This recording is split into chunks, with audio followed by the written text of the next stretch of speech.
Welcome to No More Mondays, the podcast that helps you navigate career challenges through the wisdom of professionals who have been at the same crossroads.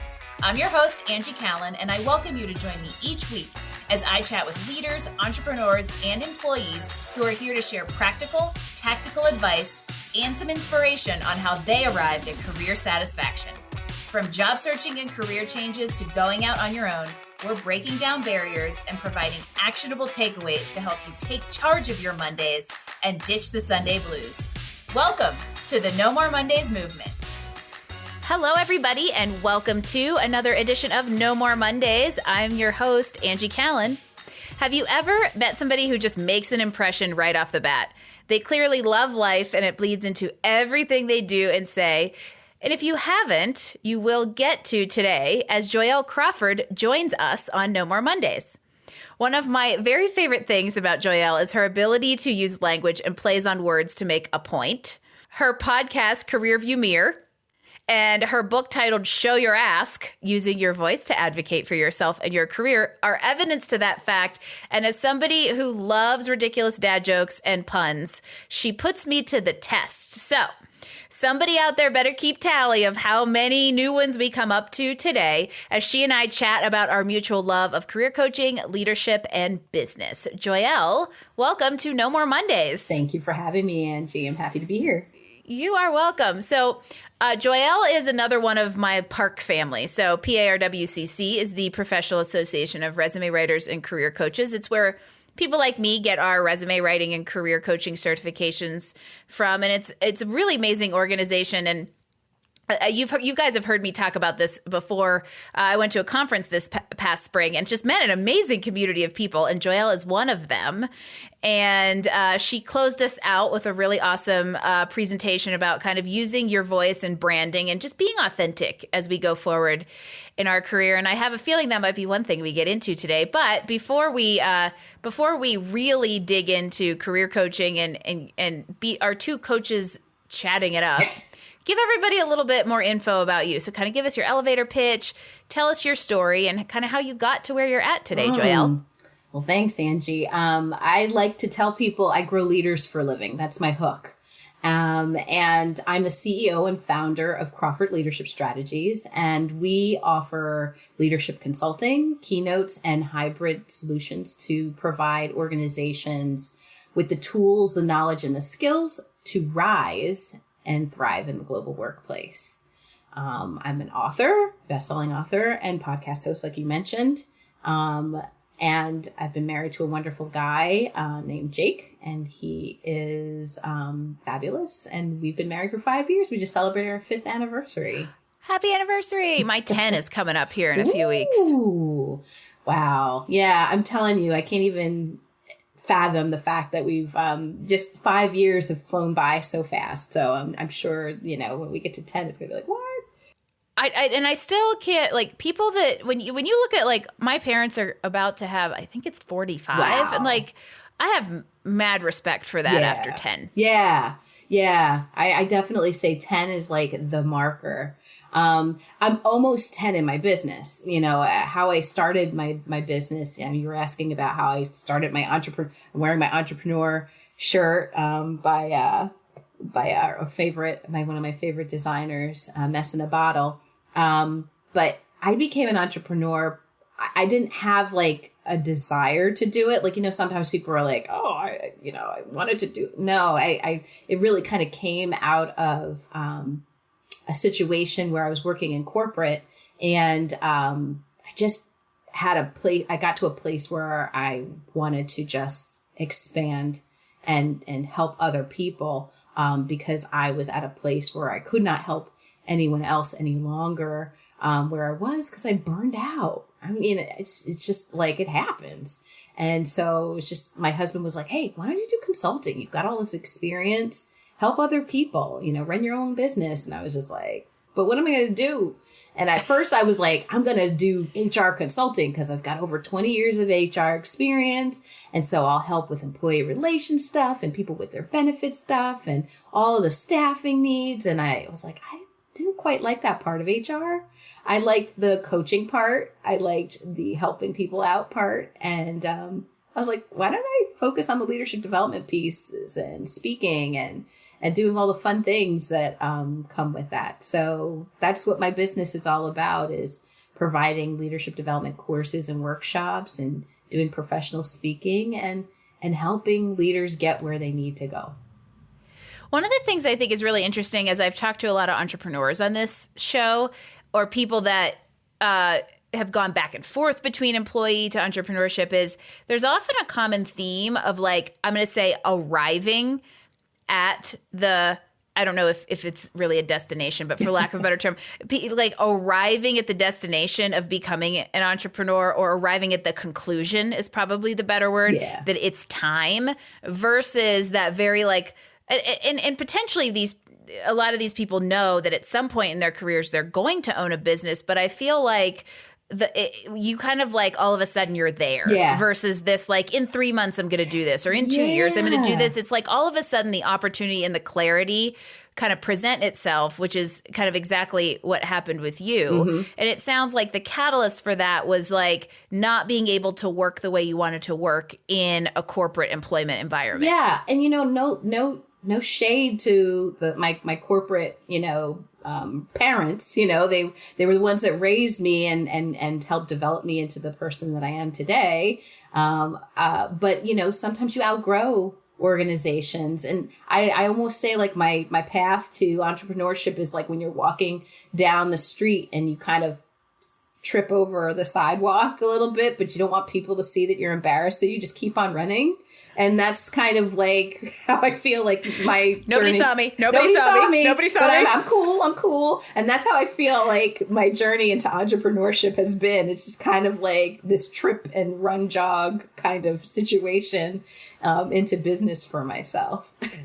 So what built up to the book? So let's talk about show your ask, which like when I first heard those words come out of your mouth, I was like, okay, yeah, that's like gold. Tell me, let's talk a little bit about this, because from what I know, it's very much around that like authenticity piece that we hear a lot about in the professional world today, and how critical it is to being very organic in your interactions and knowing your individual worth. So talk to me about how'd the book come to be, and what's the book about? Well, the book came to be, I was taking a radical sabbatical last year, and I had been talking about the book, talking to everybody. I got a book inside of me. I'm going to write this book.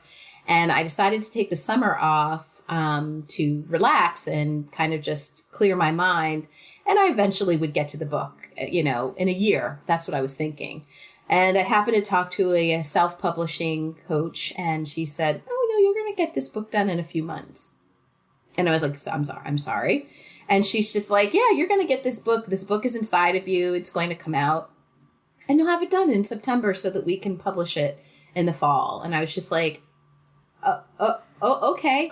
And what happened to that 2-year roadmap I was planning on? She's like, why do you say a year? I go, because that's what everyone says. It takes them a year to write a book. She goes, no, the book is inside of you. And so she said, look at it from a perspective of all the workshops that you've been able to hold and facilitate. And I was just like, yeah, like what kind of advice would I all the advice, if I was able to just synthesize it into a book, what would it be? And that's where the book came about. And so I actually created the outline for the book as if I were developing and designing a workshop.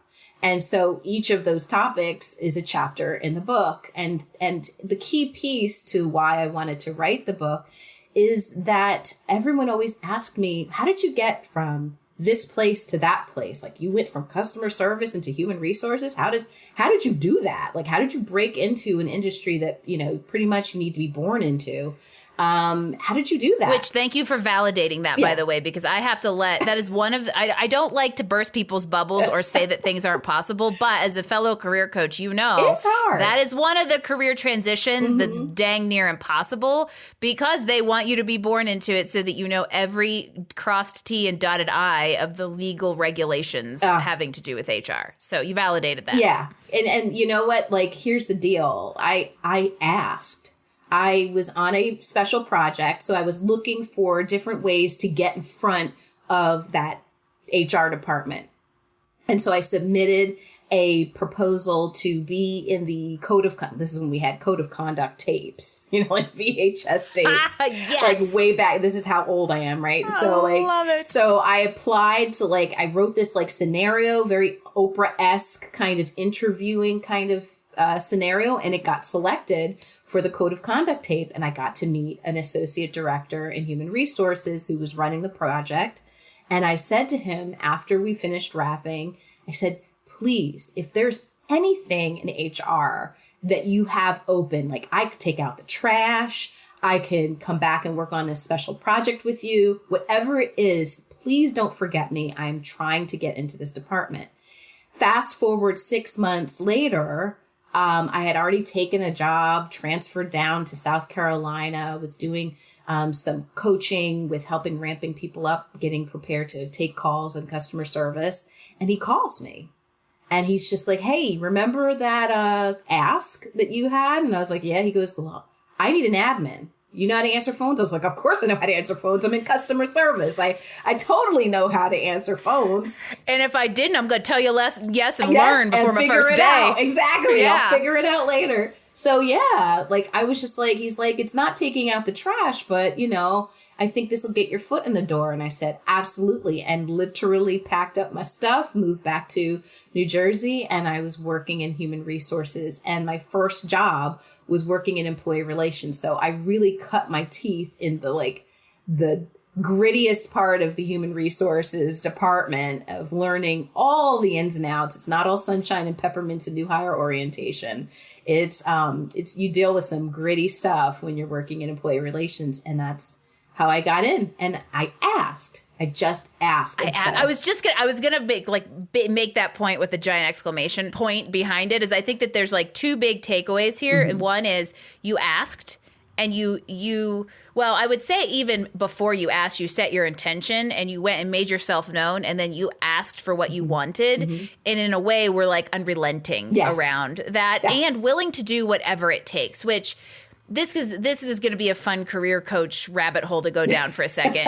One of my messages for people who want to change careers out there is you kind of have to be willing to do whatever it takes to some extent. Now, that doesn't mean you sell your house and, move into a tiny house bus. I won't talk about that and why I know. However, but sometimes something's got to give. And if you're going into a career change saying, I want to do something different, but I have to make my $165,000 salary because we got to keep X, Y, and Z, and you don't give yourself some flexibility, you're going to parameter yourself out of options that are feasible. Absolutely. And so I think that's an important thing to know is what am I willing to do? What am I not willing to do? What can I do? What can't I do as I go achieve this, shift I want to make, and also how can I get creative, put my ask out there so that my intention's known and I give myself a chance. And I completely agree with all of that. It's about being professionally persistent, and you're not being annoying. You have a goal, you have an idea, even if it's a proposal. Even if you're where you want to be and you want to put a proposal out for more visibility. It's being persistent. Maybe it's not the right idea right now, but, later on down the road. So circle back, put those reminders in your calendar to follow up and keep in touch with people. Yes. And I tell people all the time that there's a fine line between annoyance and persistence. And in the professional world, you must ride it. Yes. Whether you're job seeking and you need to be, I'm going to maybe steal it, professionally persistent with that recruiter who you're trying to stay in front of and need to almost annoy a little bit without annoying. Or in this situation, it's being professionally persistent around a goal you have and the people that could potentially help you get there. Yep. It is a skill you should master. It will take you far in life and in career. It will. I'm wondering for you how because it's always kind of fun to talk to somebody else who plays in the same sandbox, but has different perspectives, different experiences and knowledge to bring to the world of kind of career coaching and leadership. And I'm wondering how your personal experience with career change, and even more specifically that time in HR, in some of the grit and the ugly, really shapes what you do today. Oh, wow. I would say that I learned the value of asking more questions. I've learned the value of not taking everyone at face value. The importance of knowing two sides to every story. And also, I think while I was working in that grittier part of human resources, I also learned that there is so much power in data and what stories you can tell with that data. You know, I'm not a statistics person, but it's important to know what your data and what your numbers are, not just from a company standpoint, but knowing your own numbers, knowing your stats, knowing what the milkshake is that brings all the boys and girls to the yard. So knowing all of those good nuggets. Yes. She just went there. Now you're all going to have that song in your head for the rest of the day. So you just got to know all of your numbers. Like if you know, I used to track my accomplishments. I think when I started in corporate, I used to just track all my accomplishments, not only because I needed to put it in my performance appraisal and development plan, but also because, you know, your supervisor can't always have everything in front of them. They're supervising 20 some odd people, or maybe 10, or hey, 2 is a lot sometimes. But knowing your numbers is extremely important so that you can speak to that data and show your value. So if you know what you're bringing to the table, if you're asking for more money or a hybrid workspace or a promotion or, you know, less responsibility or more responsibility, you're able to articulate that if you know your data. And if you know all of that goodness, all the magic that you're bringing to the table, and you're able to speak to it, it just empowers you more to get where you want to go and advocate for yourself. You're definitely your best advocate, and sometimes you're your only advocate. Yes. And I really like the idea. This is that we've never talked about on this podcast. The idea of like, know your metrics. Even if you're not in a metric driven type of role, you still have qualitative outcomes to back up what you do. And if any of you are out there job seekers, you hear this a lot in the resume world, is show your accomplishments. You can't just talk about what you do, but you got to talk about what you did. Yes. And the proof is in the numbers. And it's very easy to talk about that when I coach entrepreneurs. It's like, know numbers, keep stats from the start, know where your leads come from, know how much you convert, like know your numbers. But, you know, as employees, those numbers are also, you know, very, very valuable to your own self-confidence. And when you want to go advocate for a raise, it's like, hey, I deserve a raise. I grew our whatever by 74% over the last year. Your boss is not tracking that, right, unless it's quite literally sales tracking. Absolutely. So I think that's a great piece of advice. Yeah. There's so many little nuggets in that book, you know, like there's information on how to interview, you know, and these all came from mistakes that I made. And I showed my other thing, my ASS, and I don't want you to do that. I want you to show your ask, not the other word. So in other words, the name of this book could have been Show Your Ask, Not Your Bleep. Exactly. Okay. Exactly. And I think so this is actually like a fun part of the conversation, because I think you and I share that. You know, I went through a huge career change. I was an engineer who I cut the cord and just went recklessly, if I am very, very honest about it, into a career change in freaking 2010. Like, I didn't have a plan. I just knew from the day I was a junior in college I didn't want to be an engineer. And I got to the point where it was crappy because of the recession, and I just didn't want to do it anymore. And so I basically took the first thing that came along, and I really didn't do enough analysis into what it was going to look like, and I didn't have a plan. And in hindsight, it all worked out. Yes. It took a while, lost some money. I'm not going to talk about how much money that money would be worth now. But I think that, like you, has really kind of framed a perspective in how to be a little bit more intentional, a little bit more proactive, intentional around kind of like a career change and the activities that you do to set yourself up for one, to make it happen in the right way, and then to, you know, have it all work out on the back end. Right. And you know what? The path can always change, right? We talk about this with our clients. You know, sometimes we have this path that's like, it's got to go this way. it's hard to articulate to your clients when they're laser focused and they want to work at this company and only this company. And it has to be this company because they've got like pens and papers and put it on their vision board. And yes, understood, but that's not always the case. And so you've got to be flexible and being able to pivot if you need to on that path. Well, and it's also you can definitely like over romanticize a goal like that to the point that it will never actually live up to the expectation and the vision that you've created around it. And I think you bring up a really great point that I very much align with, and people on this show have heard me talk about being cautious of overly tunnel visioned goals. Yes. Because if you have this dream to be, Y position at X company, or I know I want to be in learning and development, I'm not going to take this opportunity and go into, employee relations. It's not related. It's not close enough. You may have just missed the entire crack in the door. Absolutely. Or like what I've said to people before is like, if you say I want to be a chief operating officer by the time I'm 40 and you're so hard-nosed on that goal, you may miss the chance to be a freaking CEO at 35 because you just weren't open to it. And so it's like you have to kind of have a compass point and know where you want to go so that you can assess how an open door can lead you there, but you've got to have an open mind on how that track might go. It is so important. And you're right. Like if I had just been myopic and been like, oh, well, this is not going to get me to learning and development. You know what I did? I created my own learning and development. So I'm not in learning and development in employee relations, but I created trainings and designed and directed a training video for people on how to handle proper investigations within their office. And, so I'm like, you can create that, like I'm also like to act.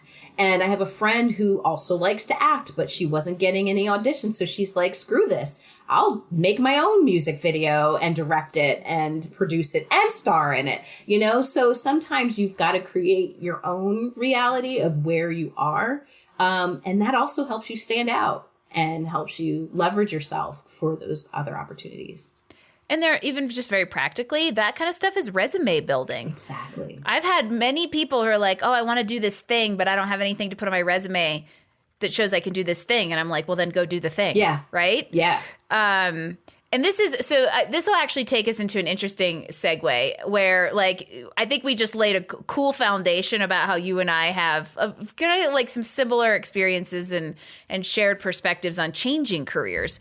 And I think what's really interesting about this is, in my opinion and in my observation, the professional landscape has shifted enough to really be much more supportive and welcoming and accommodating to alternative backgrounds. We aren't staying in the career track for 30 years anymore as individuals. It's not happening. And so I'm curious for you, as far as like just, I guess, could we call ourselves two experts in this field? Can we give ourselves we're two thought leaders. Yes. Today we're two thought leaders. Not today. We are thought leaders. Yesterday and tomorrow too. That's right. Mm-hmm. What do you think are like the three biggest challenges professionals face today? I think one of the biggest challenges is self-doubt. Another is, I think self-care is also something that's gone lost. And those two things play off of each other big time too. And I think the third thing that people really face in career development is understanding that it's going to take some time. So patience. Thank you. I wish we were recording video because you would just have seen me do the best Saturday Night Fever impersonation ever, because that third one I think is a really big hot button. But let me go back for a second. So funny enough, earlier today, we just recorded a whole episode about imposter syndrome.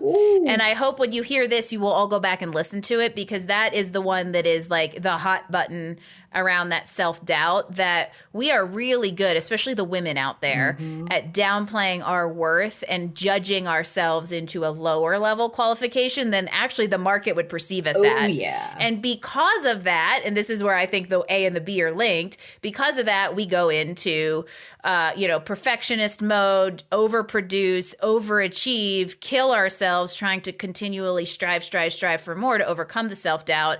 And then we don't really care for ourselves. Ask me how I know. Right. And so I feel like those are like two sides of a same coin that it's just really important to be aware of. But I want to dig into this B, because I think that this is something that you and I are going to be able to give some good advice around, because I'm going to pick on young people just a little bit. And I kind of do that more than I should around here on No More Mondays. But I think that this whole idea of patience is a really important lesson for young people coming into the workforce today, because they have the misconception that at 25 years old, I can be a manager. Yes. But they don't have the foundational information, the technical knowledge, or the depth of knowledge around any single subject matter with which to manage people doing that. And so you have to have the patience and know that your first job out of college ain't going to be that sexy. Oh, no. Most likely. No. I'm telling you, I was setting up pagers and installed phones. That's not what my psychology. I was designing parking lots for the Charlotte light rail system. Oh my gosh. I was going click, click, click in AutoCAD for 8 hours a day. Like, no thanks. And so, and here's the thing, that's okay, because all your other Facebook friends who graduated from college with you, although I might have just dated myself because I don't think new grads really use Facebook anymore, all your other TikTok friends are actually doing the same thing. Yes. They're just putting up a big front. And I think social media has been a really big player in that, like, comparison and outward perception that you give off. So therefore, I got to have this super cool job. I can't take the time to pay my dues because I got to get there really fast, but you're not going to get there fast because you don't have the foundation. So patience is really important. It's so important. And take it. You hit a nerve, Joyel. I know. And take it from me. I was born 3 months early, 2 pounds, 10 ounces. I came into this world with something to do. I got something to do, and I'm here early. And where is my stuff? And, you know, I mean, there's an assignment we all have, right? We're put on this earth for this assignment. But there are some steps that we have to take. And sometimes it might be taking 2 steps back to go 3 steps forward. You know, it might mean moving and relocating for a hot second. It might mean moving back with your mom and pop, you know, for a minute so that you can collect enough money to get your deposit for your rent so you can get the hell up out of the house. So, I mean, these things, it takes patience. You're still on assignment. You just got to remember your assignment. On my assignment. I love that way of thinking about it. I really do believe that. And whether you want to call it your purpose, call it your why, call it your the gifts that you've been given. But I think that the idea of looking at it is like, we all have an assignment. We have a role to play, and, you know, we have a place to plug into kind of the bigger puzzle. And if you're aware of that, you're intentional around that, I think that you can, you know, probably end up creating a little more linear of a path for yourself than what often happens with us, because we're all you've all seen those memes and the little, like, cliche things about what we think growth looks like and what it really looks like. Same with weight loss, same with, like, whatever the goal is. And also, that's okay too. It is. It's all okay. Here is the big secret. There's no, like, magic. Like, I've gotten calls from some people who are like, how did you do this? How did you build your business in 8 years? And there's no magic bean, you know, like all these people with these quick, fast, in a hurry, get rich quick, get this there faster, or what, you know, there's no magic bullet or magic bean to get where you are. You just got to keep going. If you put in the effort, you keep going, and that aligns with the assignment you have for this world, that's when you end up finding success. But even still, that equation isn't as clean as 1 + 1 + 1 = 3. Oh, yeah. It's not for us to know. There's some square roots and negative i's in there somewhere. And pi, and you know, but it's not for us. I hope there's pi. But it's not for us to know. It's not for us to know the behind the scenes part. We've just got to keep focused on the fact that there's going to be a way. You know what that is, then you go for it. And you also I love cliches. Yeah. They're cliches for a reason. Yeah. The journey's the destination. Yeah. There's a reason that's not linear, and it's because you need the experience and the knowledge gained through the experience to continue carrying out your assignment at greater levels. Yes. So let's be coaches for a second. Okay. What advice should we give to everybody out there who's like navigating career crossroads, can't be patient for the next level, wants to be a manager at minus 2 months out of the womb? Like, what advice do you have for people who are just like struggling with where they're at in their career? You know, I wish somebody had told me this even earlier than when I became like a grown up and started working, is that you are enough. You know, and I don't think that we tell ourselves that enough. And there are people and things at play in the workplace sometimes that remind us or show us, reflect what their thoughts are of us. That's not our stuff to own. Don't own other people's stuff. You are enough. And if you feel that you have this value, and you have value, that's the other piece.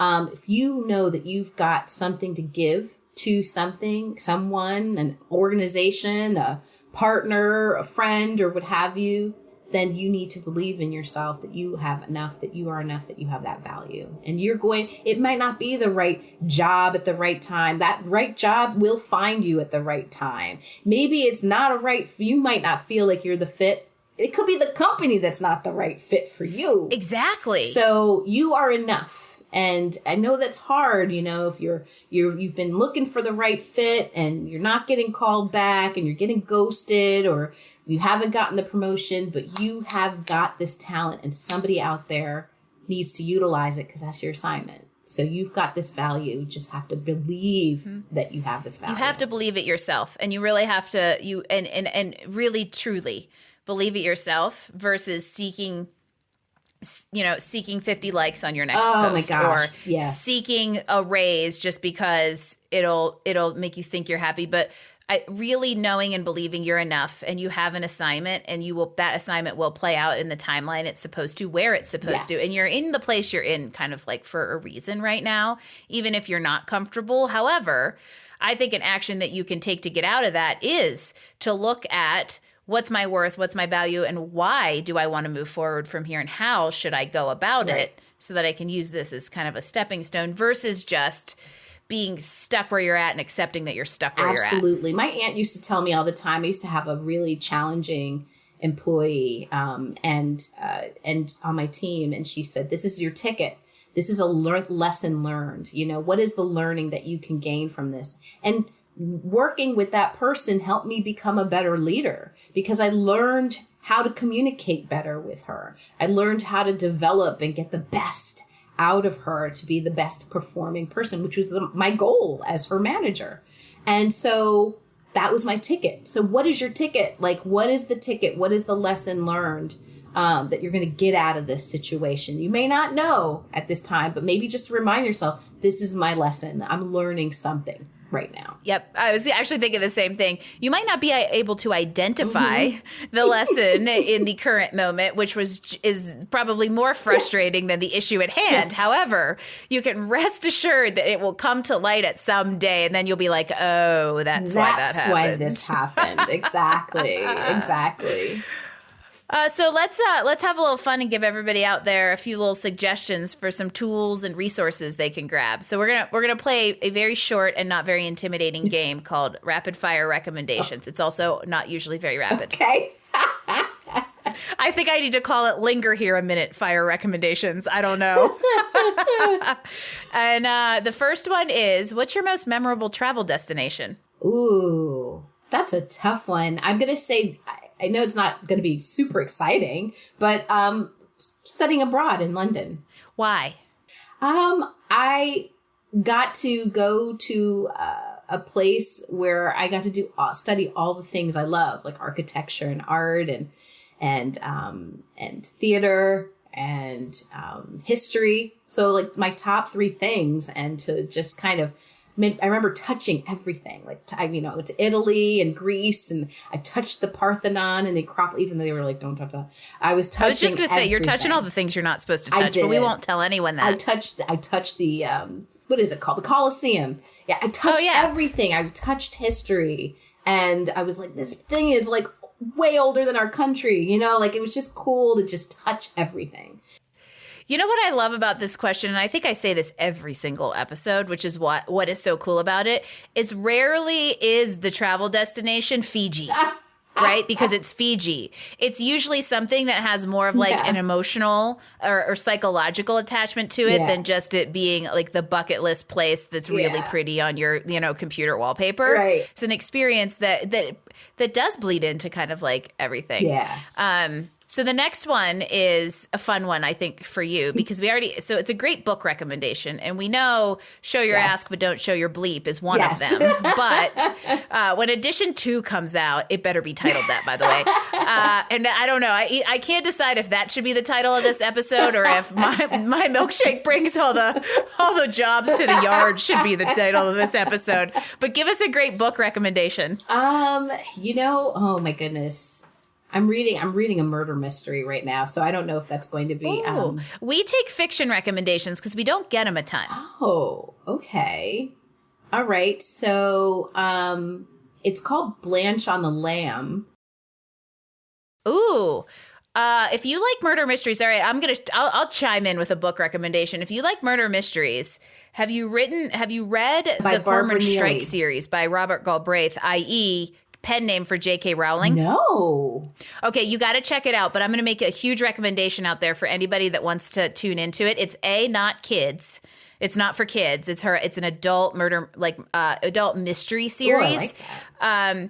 And the audio version of it is incredible because the narrator is freaking awesome. That's like one of my dream jobs, is to be an audiobook narrator. Maybe that's another reason why I wrote the book, so that I could narrate my own book. I like it. What about a movie? What's your favorite movie? It's Charlie and the Chocolate Factory. So not the one with Johnny Depp. I'm talking about real the one. Old school real one. There's only one. Yeah, Charlie and the Chocolate Factory. Well, in movies like that, and even though I didn't like it when I was younger and got warmed up to it, Wizard of Oz, like those movies to me have like posterity for us because we couldn't just turn them on a streaming channel when we were kids and watch them. You had to like wait for the 2 times a year that they aired. Yes. And what about a podcast that you faithfully listen to in addition to your own? Because we'll drop Career View Mir here, but I'd love another suggestion. Well, it's interesting. I've just gotten back into listening to podcasts, and it helps me get out. It's and this is completely niche. Black History Boot Camp. It's 2 women who started an organization called Girl Trek. To get more Black women out there and moving and walking. It's almost like a revolution. And there's just so much I learn. I learn more about my history. And if you're a history buff and you like to learn more about what's going on, and they have these boot camps that happen 21 days. And so you just walk. And for the length of the walk that you're doing, you're learning a lot about history. And so I really like that's that. Cool. I love that. Yeah, so I've gotten back into listening to their podcast. And here comes the big one. It's a show about Mondays. So what's the first word that comes to mind when I say Monday? Breathe. Oh, that might be a new one. You got to tell me why. I have gotten into a morning routine that used to be jump up, scatter, get the phone and scatter around. And there was a lot of calamity and chaos to getting up in the morning. And I started this morning ritual where the first thing I do is meditate. And that really puts me in a different frame of mind and gets me centered and focused for the day. There's some gratitude that goes in that because I've got another day to kind of make a difference, but it's to breathe. And whenever I feel like there's some kind of a client pops into my brain or I got to do this or that, I focus on my breath. And so that's what I do daily, and kicks off on Mondays. Kicks off your week. It puts me in the right frame of mind. Also love love morning routines. That's a whole another discussion. And as we sadly start to wrap things up, I can't believe it's time to do that already. Tell everyone out there how they can follow along you and tune into Crawford Leadership and what you're doing, get the book. Where do we find you and follow along in your journey? Well, you can find all that information, all that goodness on my website, which is www.crawfordleadership.com. So you can find more about my business, you can follow me on Instagram and Twitter and all of the other platforms. And Instagram will have a link to all the things. Even there's a link on my website that you can buy the book. You can get all things, one-stop shop at my website. There you go. Mm-hmm. Perfect. And all of that will be linked as usual in the show notes at nomoremondays.info, so you can grab them there. I'm linked to Joyel on LinkedIn, so you can kind of track her down there as well. And as we close everything out, let's give everybody one more piece of wisdom. What's your number one piece of advice for everybody out there on what they can do to get one step closer to career satisfaction? Hire a coach. Yeah! That's the best piece of advice anybody's ever given on this podcast. I'm not asking why. We're keeping it in there, unedited, unfiltered. That is the best piece of advice 2 career leadership coaches can give you. Joyel, thank you so much for being on the No More Mondays show. That's a perfect way to take it out. Oh my gosh. I didn't know. My brain just said hire coach. I know. Seriously, it's awesome.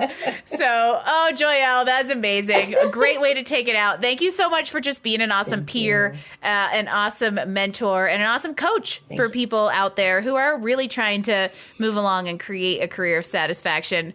I appreciate you being here. I loved it. And thank you for joining the No More Mondays movement. Thank you. Thanks for having me. We always love chatting with people who are not only navigating their own crossroads and career changes, but helping others do the same. And it's just so cool to get to chat to somebody else who lives in my world. And there's obviously some great advice here, since the best thing you could do for yourself is go hire one of us. So for everybody out there, I would love for you to not only call us and hire us, but go subscribe to No More Mondays wherever you listen and leave us a 5-star rating, because clearly Joyel and I are like the 2 most incredible people on the planet. And we both want to continue bringing awesome stories and inspiring confident professionals with the great stories we both share on our podcast. If you want to leave us comments about No More Mondays, give us feedback, drop a guest suggestion, or again, pick up the show notes and links from today's episode, visit us online at nomoremondays.info, and I'll chat with you again next week when we release another episode on Wednesday. Thanks for joining us for another episode of No More Mondays. Tune in next week as we bring you more insights and actions to help you improve your professional life and find career satisfaction. Don't forget, visit us online at nomoremondays.info for all the details, show notes, and recommendations from this episode. No More Mondays, we drop new episodes every Wednesday. No More Mondays is brought to you by Career Benders, Inc. in partnership with executive producer Jane Durkee. For more information about career coaching, resume writing, personal branding, recruiting, and entrepreneurship coaching services, visit our website at careerbenders.com.